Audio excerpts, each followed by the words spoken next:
Hello again, and welcome to Start Pause, a podcast about video games. I am Brennan, and I am joined by the opulent Bear Luke. Bear, how are you doing? I'm doing fantastic. Well, like last week and always, I gotta know, what are you playing right now, Bear? Last week, right after we finished podcasting, I got a little surprise in that World of Warcraft dropped its next patch on the test realm, and me being the massive Warcraft fanboy that I am, basically I've just been soaking that up. I've been on the test realm messing with that, reading up on various lore bits, and mostly just that and a little bit of Breath of the Wild. I haven't touched the new DLC yet, though. Haven't touched the DLC yet either, but I've also been playing Breath of the Wild. I'm at 101 shrines. I'm getting really close. I mean, I haven't beaten it yet, but I feel like I'm slowly working my way there. But I'm also playing Fire Emblem Echoes on the 3DS right now. I'm kind of juggling both. Right. And except for that horrid DLC for Fire Emblem, it's a pretty solid game. Well, after all the chat last week about the SNES Classic, I thought it would be fun to go back and talk about SNES RPGs specifically. That sounds fantastic. I've been thinking about this for the last few days, and I'm just set. Yeah, ever since we talked about it last week, it's seriously been on my mind, and the big one, and it's not even my favorite off of that list, but I can't stop thinking about it since we talked about it last week, and that is Super Mario RPG. It might not be the deepest, and it might not be the most complex RPG, but it has aged so well, and it keeps people coming back. Obviously, with it being on the SNES Classic, it's held in such high regard. So Super Mario RPG came out in 1996, which is right in the tail end of the Super Nintendo's lifespan.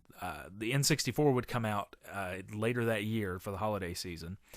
But to me, this was the last big, great Super Nintendo game. Bear, what is your earliest memory of playing Super Mario RPG? Well, when I talk about Super Mario RPG, The Legend of the Seven Stars, I can't really tell my story without talking about what I like to call the curse of Super Mario RPG. So this was probably the first game in my memory that I had heard about before it came out, and that I was anticipating. I was waiting for it, and I talked about nothing else to my parents when they were talking about, what do you want for your birthday? Super Mario RPG. I don't care about anything else, literally. And so my birthday rolls around, and I'm anticipating this game as I believe I was 12 at the time, any 12-year-old would. And I'm so, not only was I confident that I was getting this, my younger brother was confident I was getting it, and he had bought me the strategy guide. So when I opened that, I was certain that it was coming. I knew it, and my heart was racing. And after I opened my last gift, I don't even remember what I got, but it wasn't Super Mario RPG, and I cried. I just wept big crocodile tears because it was such a letdown. It was all I wanted. Well, my parents felt bad, so they were like, well, let's go rent it. So is anybody who is old enough to have rented video games knows, you have to have them back by a certain time. So I knew it was going to take some time to beat this thing, so my brother and I basically played in shifts because we both wanted to experience it, and we wanted to beat it as soon as possible. So we're just switching back and forth, playing through this thing, and we got into the last, Bowser's Castle, on our way to Smithy, and my parents come in. They're like, "Yep, we got to take it back." And really, yeah, my brother and I threw a fit. It was like I will give you money out of my allowance to pay for to pay the late fee on this. Nope, not happening. So they took it back, and for years I didn't touch it. Finally, when I started getting into when I was younger, I got really into downloading ROMs and emulators. So I was like, well, I'm gonna beat this game. I'm gonna finally beat this game. I downloaded the ROM, played through it, got into Smithy's Castle, and my save file corrupted. You were never meant to finish this game. I seriously thought, and you might actually remember this, because I bought it for the Virtual Console on the Wii, and I played through it, and I stopped right before I got to Smithy's Castle. I was like, I don't know if I should even try to go through with this, because if something happens, I'm going to be heartbroken. Wait, remind everyone when the last time you played it through was, before the Virtual Console version came out. Probably the year 2000. Yeah, year 2000, because that was right around the time I moved to Tennessee. And that was the last time I had gotten anywhere close to playing through the game. So this is now 2014, I believe. No, 2015. So almost 20 years after the game originally came out, and you had already played it through close to the end at least twice.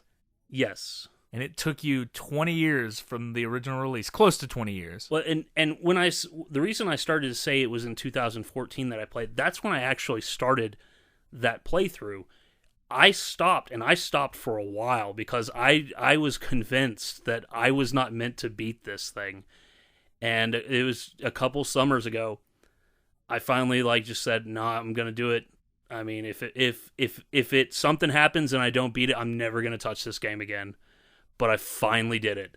I finally beat it. I took so many pictures of the credits rolling. I don't know that even in with more recent releases, I don't think I've been that excited to beat a game in probably ever. In all fairness, considering the story that led up to beating it, I think that's totally okay. There's only been one other game that I've had this happen to me on, and that was Fallout 3. But we'll not get into that. But I got to the very end of Fallout 3 and had a save file corrupt, and haven't touched it since. Maybe you should stop playing games. Bye, guys. I'm done. It's the end of the podcast. Well, that's a heartbreaking story to start off on. It had a happy ending. It did. You made it. And I can honestly say that, it really was one of the best feelings finishing it, because it's an utterly fantastic game. In my memory, I don't think I played a RPG that I had really enjoyed up until that point. I was always more of a action platforming fan. I never really got into strategy RPGs very much. And I think part of what drew me to Super Mario RPG was the system where you could actually press a button and it would affect the attack while it was happening. Yeah, the timed attack. Yes. Yeah, the time attack. That made a big difference to me, and I honestly think that opened me up a little more to other RPGs, especially JRPGs. So before that, you said you weren't really into RPGs. What had you, if you can recall, what had you tried before that?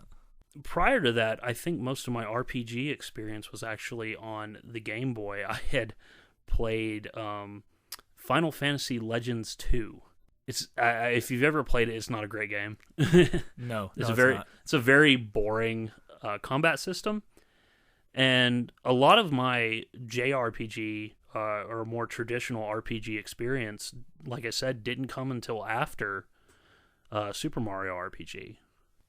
So when I saw this game, I was blown away with the graphics. I thought it was one of the best looking games I'd ever seen.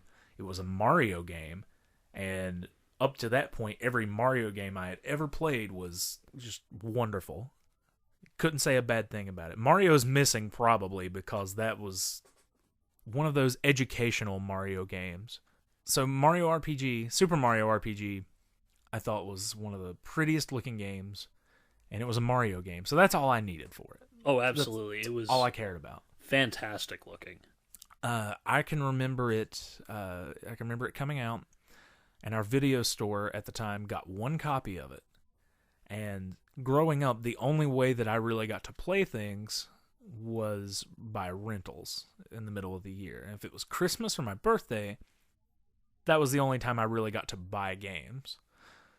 So I can remember just hanging out, like while my mom would go, she would drop me off and go to like the grocery store that was like across the street from the video rental place. And while she did her shopping, I'd just hang out and just wait for it to come back. And I finally got it. It finally came in. And wouldn't you know it, that same night, I got incredibly sick. So sick that I couldn't hold my head up. So I spent my first session of it laying on my side trying to play this game that was totally different from any Mario game I'd ever played before, except for Mario's Missing. And I'm too sick to enjoy it. Granted, that's not as terrible as your first impression with it. But I got lucky and I got to re-rent it. I'm very sorry, by the way. I got to re-rent it on that first trip. And then I finally got to figure out, this is a different kind of Mario game. Like, this is similar to another RPG that we're going to talk about shortly. Not quite the same, but I started to realize, it's one of these where, you have separate screens where you do the fighting and what have you. One of the first things that really stood out to me about it was how funny it was. Like at the very beginning, after you do the whole part in Bowser's castle, and then you're back in your house, and Toad just kind of panics, and the things he says. Right. Like I remember thinking like, well, this is neat because before in Mario games, the only story that you really had was Princess gone, Bowser kidnapped, go get, and right. That was it. That's actually how this game starts, but it throws you for a loop. And I mean, you're absolutely right. There's some great, like, I just remember, I still chuckle at some of these things, but there's this wonderful moment where, spoiler alert for a 21-year-old game, but there's a point where one of the villains tries to marry Princess Peach, and you and Bowser, or Mario and Bowser, go interrupt the wedding, and it's like this sort of mini game slot machine roulette type deal where all three of you, the villain whose name is Booster, Bowser, and Mario, all go in for a kiss, and it could be Mario kissing Peach, or I believe the first time I did it, I ended up kissing, or Mario ended up kissing Bowser, and it's just this very awkward, like, oh, what's happening, and Peach is just like, oh my goodness, and the character Mallow has a lot of really funny moments, because early on, he's such a crybaby, but it had humor, and it had story, which was something that was foreign for the most part for a Mario game, yes. And you know what's great about that too? Mario never says a word. All of his dialogue is told through jumping and like head shakes. Yeah, and like maybe a sweat bead here and there. Very, very anime-esque. Another thing you mentioned, Mallow. I love the new characters in this universe. I love Mallow. I love Gino, and I think everyone loves Gino and wants Gino to come back in some way, shape, or form. But my favorite party member was Bowser. Oh, it was fantastic. Being able to play, like, I loved the fact that, like, during the early part of the game, you and the rest of your party are traveling around. At first, you're trying to get back to the princess, and you keep running into Bowser, and he's got like what's left of his troops that haven't joined the new bad guy. You don't fight him or anything because he's like, I've got bigger fish to fry right now. But like as you progress, his forces start dwindling, And when you finally come upon him, he's like in the corner somewhere crying, and but he sees Mario and he's like, "Aha! Well, I'm gonna recruit you, and you're gonna be my new Koopa troop." And it's just this source of, he's such a brute, and that was the game that actually made me fall in love with his character. I feel the exact same way. Like, I thought Bowser was one of the most lovable parts of the game, and you had never seen that before because nobody in that universe had had any character development whatsoever. And to be playing alongside the main villain, he's like that lovable oaf, and it plays so well. But I would also feel bad if I didn't mention how funny Peach is too. Yeah, Peach is pretty funny too, and what's really great about her is, at first she's very surface level. She's damsel in distress. It seems very one-dimensional, but when you actually get her in the into the party, she decides to defy the Chancellor, who is like, no, you have to stay here, we just got you back. And she like sneaks out the window and is like, no, I'm going with you. And as great as Malo and Gino are, the ultimate party is always going to be Mario, Peach, and Bowser. Yep. I mean, that was just a power set. Bowser is your defense, Peach is your support, and Mario is just your damage-dealing monster. Everyone's attacks are varied, and there's a very visual distinction between them. And even some of them have different timing, and that was something that threw me off at first, but it was fantastic because you had a sense of what that character was, what sort of power they had. There's one other thing that I really want to touch on about Super Mario RPG before we move on. Yes. The music in this game is so good. It is one of my favorite soundtracks. I still, to this day, sometimes catch myself humming some of the tunes from it, especially the Tadpole Pond. The one that sticks out to me is, and of course I can't say the track title, but it's the music that plays when you're in the Lost Woods. Oh gosh, I think is it the Lost Woods? I don't remember if it's the Lost Woods, but it might as well be. You know what I'm talking about. Oh gosh, yes, the woods going up to the Boer fight. Yeah, that one. Ugh. The soundtrack is by Yoko Shimomura, who also was responsible for some of Square's biggest titles, and even some more recent, like Final Fantasy 15 she worked on. The Kingdom Hearts games, and Kingdom Hearts 3, I think, is her next big project. Xenoblade Chronicles, she's worked on tons of great games. Yeah. But that's one of those soundtracks that will always stick out in my mind whenever I play that game. A lot of it is for the music, and I'll catch myself just letting the game run in certain areas while I go off and do something else in the house, and I'll just let that play. So we all agree that Super Mario RPG on the Super Nintendo is one of the best games ever made, one of the best RPGs ever made, and one of the best Mario games ever made. Well, let's go back a little bit further. Let's go back to the only Zelda game released for the Super Nintendo, and of course I'm talking about Legend of Zelda: A Link to the Past. Bear, tell me about Zelda. So, Legend of Zelda is the third installment in the Legend of Zelda series. It went back to the top-down view. And it was the first, not the first Zelda game I had ever played, but the first one I had, first console one that I'd ever beaten, first home console one. I played Link's Awakening prior to that. I hadn't beaten it, but Link to the Past stuck out to me. And it was more than just the fact that it was a Legend of Zelda game that it stayed in my memory. It's one of the very first things that you experience in the game, and that is when you wake up, you travel through this stormy weather. You travel to find your uncle who is on his way to the castle to save Zelda, and you take up his sword and shield, and that's the beginning of your adventure. But it was that that stormy weather, like, it created such a, like, intense atmosphere. Right. It was the first time I had ever experienced that with a video game. And there was so much about that game, so many great moments. Obviously, a very different, like you said, a very different game from Mario RPG because it's an action RPG. But it's easily one of the best action RPGs ever made.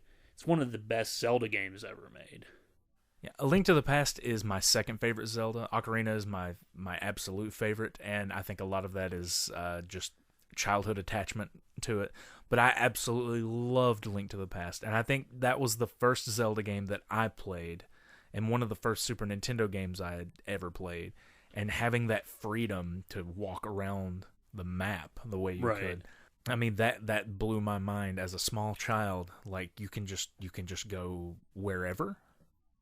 I thought that was incredible. I thought that was the coolest thing ever. But I have to agree with you. The very beginning of that really stuck with me too, because of the rain effect. And I don't know what it is. It's just rain. Yeah, well, and it really it sticks out to me too. Well, it's the rain and the soundtrack. There's this very, like, dour, dreary music in the background while you're heading to the castle.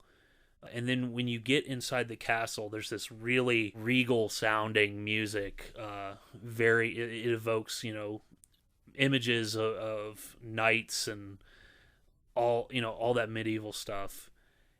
And then, my all-time favorite Legend of Zelda song is of course the theme song. And I just remember that moment when you yank the Master Sword out and Zelda calls to you, and then the theme just comes in, dun dun dun dun dun, dun, and it was so fantastic. I also love the soundtrack to this game, and it's another one of those that I'll catch myself playing, and I'll just sit and let it run while I'm doing something else, instead of doing what any sane person would do and just, put the soundtrack on YouTube or whatever. I'll turn the game on and just let the game run and listen to some of these tracks. It's one of those games that I remember having so much trouble with, because again, I can't remember how old I was, but I was pretty young when I played Link to the Past, and that was once you get to the Dark World. That first half before you get to the Dark World, the only experience you have with the Dark World prior to that, you are defenseless as this bunny thing, and it is terrifying. I remember that moment the first time I went through. I was like, I charged right at an enemy because I was like, oh, I look like a bunny. Oh, no, I don't have any way of fighting him. And it felt like when you pulled the Master Sword out and you went after Zelda, that felt like the end of the game. The first time through, I was like, okay, this is the end. This is the culmination. We're done here. Oh my God, that's like not even necessarily half. Yeah, I totally thought that I was done at that point. And I mean, it took me a long time to get to that point as a child. And after that, going from that into the Dark World and realizing there's like 8 more dungeons to do. Eight more dungeons, and not only that, like the Light World is kind of straightforward in how you get around. They're kind of clear paths. There's some puzzles here and there on, to get to certain places, or items that you need to get to certain places. But for the most part, it's pretty cut and dry. You get to the Dark World, and it's just like, I remember just being like, I don't know what to do here. It was this experience of just being completely lost, but loving it. And you're just kind of experimenting with all of the tools that you have. Which, in a way that when we're talking about this, it really reminds me of Breath of the Wild. Yeah, I mean, because Breath of the Wild is all about, like, experimentation and using what's at your disposal. And I think this is absolutely, that harkens back to games like this. Because unless you had a strategy guide or someone there telling you what to do, there wasn't necessarily a pointer saying, all right, here's where you need to go. It was just kind of like, you've been dumped in this other world and everything is different. It's kind of the same, but it's different. No, it's entirely too easy now to just, you run into a roadblock and it's way too tempting to just say, well, I'll just look the answer up because it's right here. It's in your pocket. It's on your phone. You can just get it. But I remember slaving for days trying to figure out what in the world to do sometimes on Link to the Past. And it never drove me crazy in a bad way. Like, I had fun doing it. Like, I would just, if I got stuck in one place, I would just walk off and try to figure something else out, and in the process might discover something new, other secrets. We talked about how it really encourages exploration and experimentation. I was walking around with the hook shot, just trying to see what I could grasp onto and what I could find. And just moments like that. It's not necessarily the story that really, got me going. Because again, I was really small when I played this, and I think it was more of atmosphere and exploring that got me really into it. Well, I mean, the story was still pretty straightforward. It's pretty basic. I mean, but there were a lot of little things to it that were, like the exploration, and then there were just small moments. I think one that has always stuck with me was when you're in the dark world and you come across the flute boy. Yes. And he gets frozen into the tree, the wooden form, and I was just like, oh, that's so sad. Well, I know that we could both talk Zelda for hours, but there's still a few more of these oddball RPGs that we wanted to talk about that aren't your typical action or saving the princess RPG. Now, we're gonna do an entire episode about this series. But briefly, let's talk about Harvest Moon on the Super Nintendo. There's no way that we can't eventually do a full episode on this series because it is a long-running favorite of both of ours. But Harvest Moon for the Super Nintendo was the very first game in the series, and kind of like Link to the Past, it was a game that utilized weather, and it utilized seasons, and it utilized time. And those were things that I had not experienced in a game prior to that. And it's a very simple formula. You're just farming. You're just, flirting with the available ladies. And you're just trying to build a life for yourself. It's just a farming life sim. It's mostly pretty relaxing, although those first few seasons. The first few seasons are kind of rough. Yeah, but once you get into the swing of things, see the fruits of your labor, and it's entirely merit based. There are some games where it almost feels like no matter what you do, it kind of pushes you along, right? And you're going to see some sort of result. Harvest Moon if you don't try, if you don't do things don't happen. And things might happen that you don't want to happen. It was kind of the first time that I had experienced a game that took those sort of life choices into account. And like I said, it took weather into account. So if you stayed out all night or in the rain, you'd wake up sick. I had never played anything like Harvest Moon. And on paper, I remember reading about it, and it's a game about farming. And again, to a child, you think, well, that doesn't sound very exciting or fun. Yeah. But if you put the time and effort into it, it is one of the most rewarding games you could ever play. A friend of mine he's the friend that I think all of us had, that had all the games that you wanted or that you didn't want. It didn't matter. He had them all. And he had this one, and he kept talking about it. He was like, it's so much fun. I was like, it's a farming game. How fun could that be? Yeah, how fun could that be? And man, did I eat my words.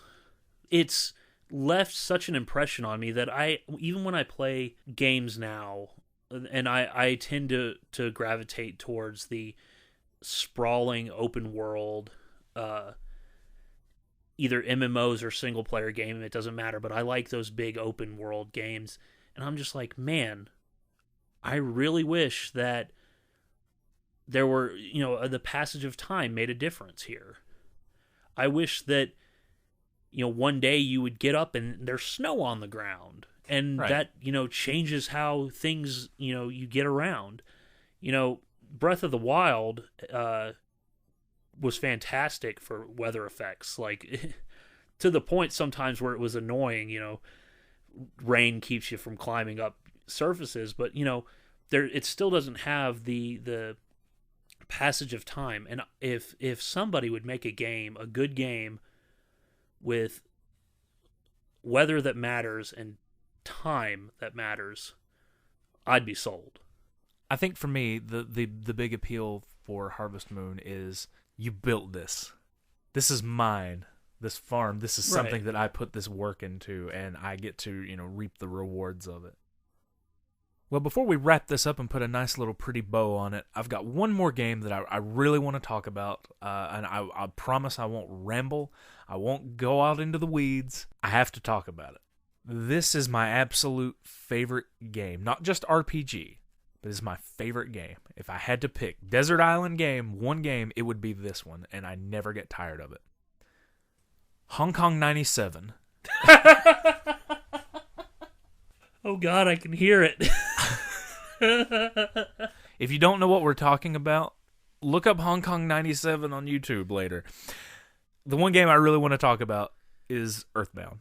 Earthbound to me is a perfect game. To me, it's a perfect game. Now, I know it's not going to be for everyone.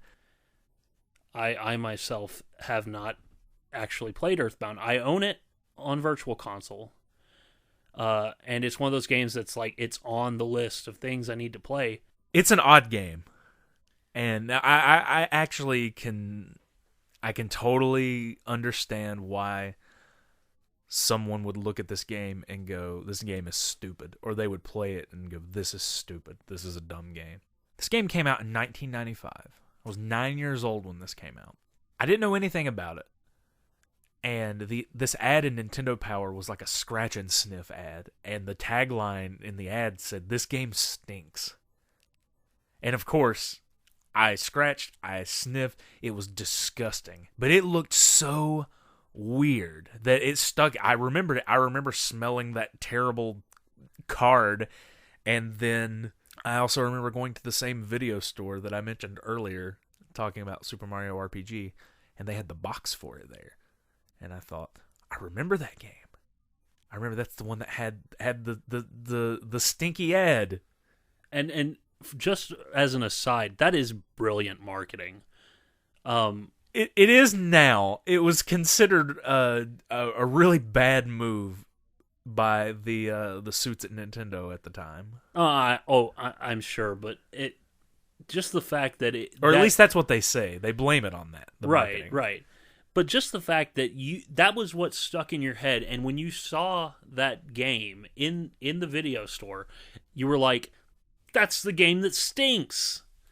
I mean, I did remember, and I guess in all fairness, I had never smelled an ad before for a video game, so hey, it worked. But I remember seeing the box, and the box was huge. It was big. It was bigger than a normal Super Nintendo box because it came with a guide. It came with the guide. You didn't have to buy it. The guide came with it, and granted, it was like $80 because cartridge games were crazy expensive. This is why we rented games back in the days, boys and girls. This is why we rented games back in the day. But I remember thinking, why does it have that big box? I've got to see what this is. So I rented it. And you got the guide with it too, of course. They gave you the guide at the rental store until, some jerk stole it. But I remember taking it home. I didn't quite understand how the game worked because this was my first JRPG that followed that 4-party member turn-based battle system. Right. I didn't quite understand how the game worked, but it was colorful. and I thought it was a joy to look at. And I loved exploring. And that's we've talked about this before. That's one of my favorite things, to just explore. Like, even if I'm not doing anything, I like to just look around. But I just remember thinking that it was so weird that you were playing as a little kid, and you were fighting off crazy dogs and snakes, and it was not, it wasn't like Zelda. There were no swords. You used baseball bats, and you healed with hamburgers and just food. It was different. It was really different and so weird. I didn't understand what in the world I was doing. But there were a couple of game files on the cartridge that I'd rented that were pretty close to end game. So I would open those up, and I would just go to each town, and I would just explore. And I was way over leveled, so I was killing stuff. I didn't even realize how I was doing it, but it was working. And I just remember having fun looking at it. And that's it. That's all I did with it. Several months later, the copy at the rental store disappeared. Probably stolen, because that happens. And I remember being kind of bummed that I couldn't rent it again. Fast forward to next year, 96, February 96. It's my birthday. It's the greatest day of the year.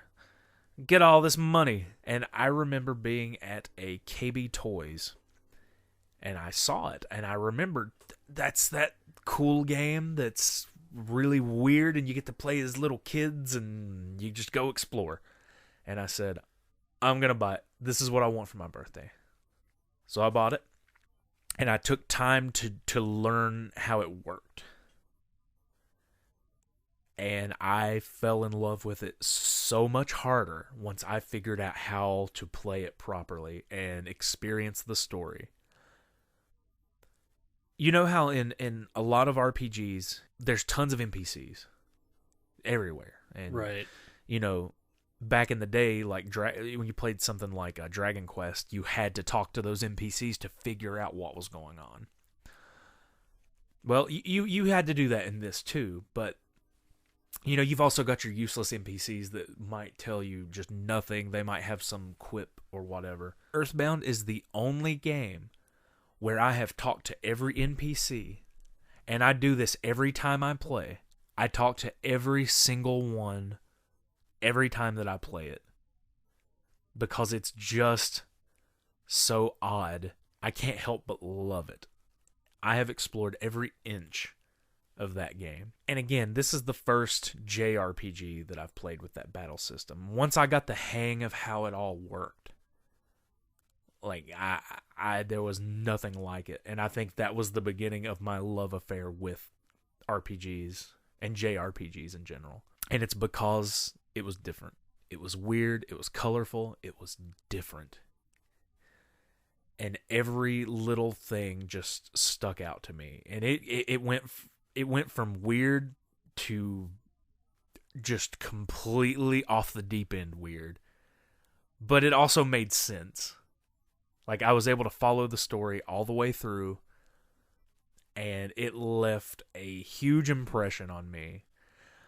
No other game has been able to quite match that feeling that I have with Earthbound.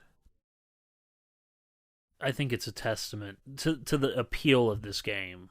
The fact that it did not do well commercially when it was released.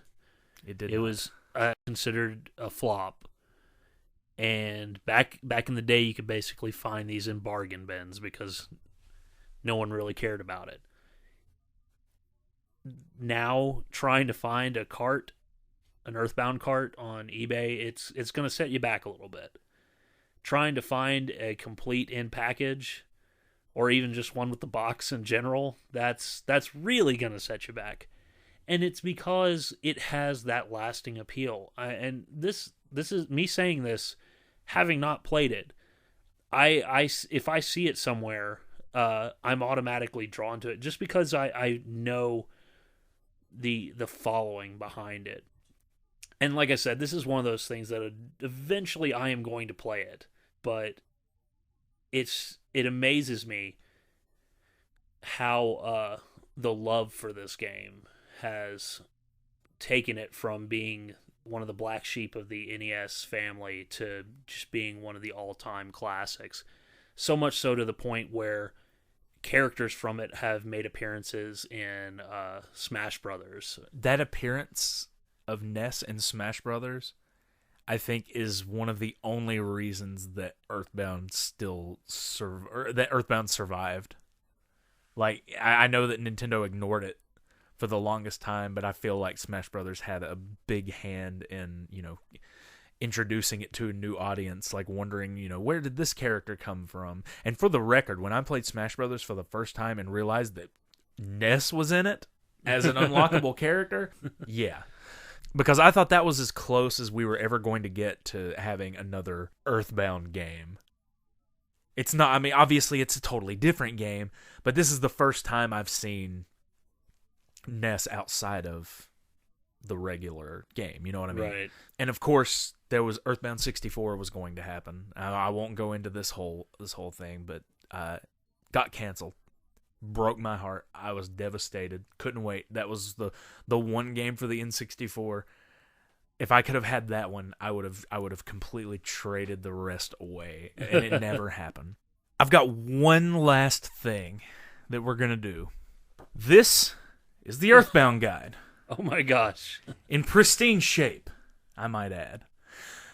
My original guide was lost in a move a long time ago. And I never replaced it because this guide is worth a little bit of money, and it's pretty expensive to replace.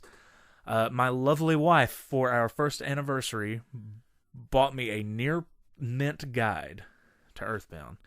Now, the reason I'm bringing this up is because it still has the scratch and sniff cards in the back. Oh no. What I want you to do is to try these. Oh god. And they still work. Oh god. This will be fun. Come on. All right. This will be fun. Now, I just want to point out there's 6 of these.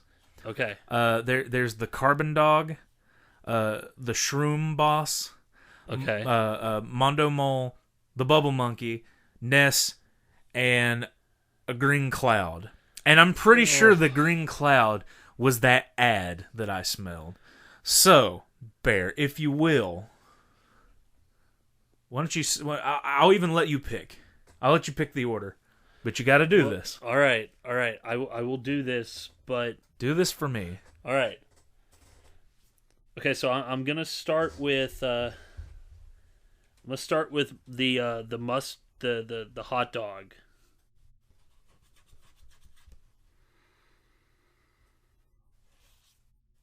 Okay, so that actually smells like mustard. That's go on. Okay. You're not done yet. All right. So I'll do the fungus. Shroom. His name is Shroom. Shroom.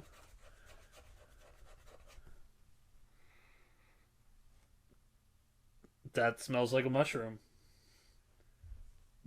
Continue, please. All right. The rodent dude. Mondo Mole. All right, Mondo Mole. Smells like dirt. Go on. It smells like I just put my face in a garden. Go on. Bubble Monkey. Bubble Monkey, good job.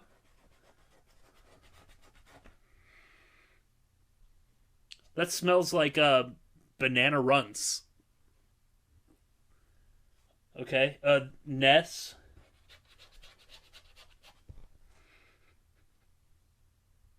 I don't know what that is. Maybe. Oh wait. Leather? Maybe like a baseball mitt?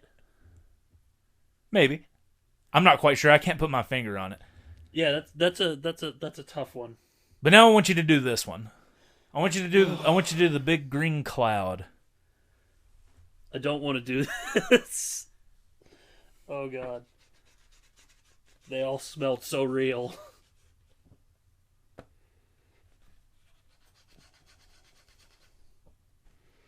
Ugh. Ugh. You can have it back now. I could see how that would stick with you. Did that leave an impression? Yeah, I mean, I'm honestly shocked that the rest of them didn't bother you. Like, the Bubble Monkey's pretty good. The rest of them are just... well, no, the mushroom smell is so realistic. Like, that's exactly what I smell when I cut up mushrooms in my kitchen. Like, I was actually surprised at how realistic it was. And it really did, like the mole one, when I put my nose against it, was like shoving my face in a pile of dirt. Fresh dirt. That green cloud was pretty gross, though. I don't want to do that again. And that's what made me want to play this game. I mean, I can definitely see how a 9-year-old kid would smell that and be like, "This is amazing. This is awful, and I love it, and I want to play this game." Well, I think we've walked down memory lane enough for this episode. Be sure to follow us on Twitter at StartPausePod and on Facebook at facebook.com/StartPausePod. Please be sure to come back next week for another video game-related topic. And on that note, I'm off to smell this Earthbound guide. And I'm going to pray to the RNG gods that they give me more legendaries. So long. Bye!